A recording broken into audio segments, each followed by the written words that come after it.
Chung nha.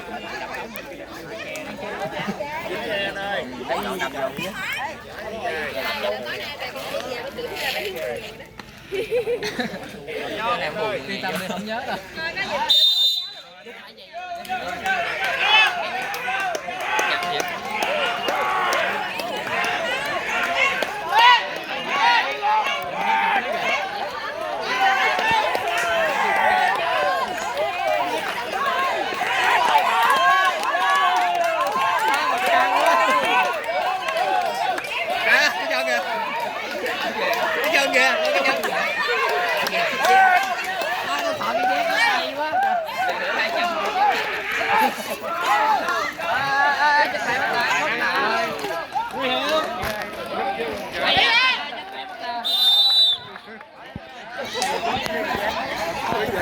Bao nhiêu vậy?